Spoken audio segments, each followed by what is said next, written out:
Don Luskin, was there a selling climax last Friday? You bet there was, and as long as we're throwing the word complicit around, I think CNBC was actually complicit in that. No. Jim Cramer came on the air, and he just poured napalm on the fire, and we're now $400 billion in market cap higher. This thing started when Bill Gross set off a panic 2 weeks ago. I think the panic burned itself out while Cramer was having his tantrum on your network on Friday. And I'm not saying that we don't have a rocky road ahead of us. There's going to be some volatility. There's going to be some uncertainty. There are a lot of things about the credit situation that we don't know. But the edge of panic is out because everybody who was going to sell got stampeded into selling in the last hour on Friday. They've sold. There's nobody left but buyers. All right, will you concede, though? I don't want to get hung up on this, but Jim Cramer is a friend of mine, and of course, and mine too. He's had some pretty great calls down through the years. Will you concede that? He's made a lot of calls through the years. I'll concede that.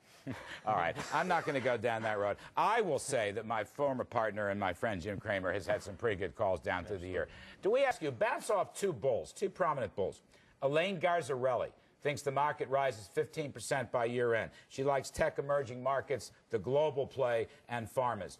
Francois Trehan, who's, I guess, the #1 institutional all-star guy, he's moved over to ISI from Bear Stearns. He likes tech, materials, industrials, and energy. I put them on the board. Don, bounce off, and what is your own take?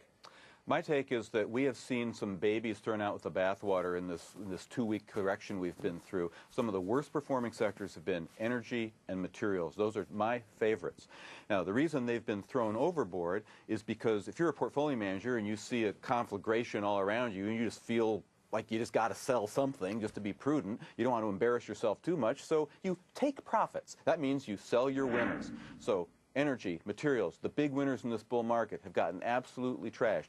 They are selling for bargain basement prices. They are going to be the leaders in this recovery. We are going to go to new highs, and materials and energy are going to lead the way. And it is in part because this credit crisis and the Fed staying on hold, not cutting rates, but staying on hold longer in order to accommodate it, is going to reignite inflation fears, which are going to power energy and basic materials even harder than they were going to go anyway. That's fascinating. Just to follow up quickly, we don't have a long stake. You're saying the Fed on hold. In other words, Wayne Angel told us in the prior segment he thinks the Fed should ease. You're saying their being on hold will not protect the dollar and will not protect inflation?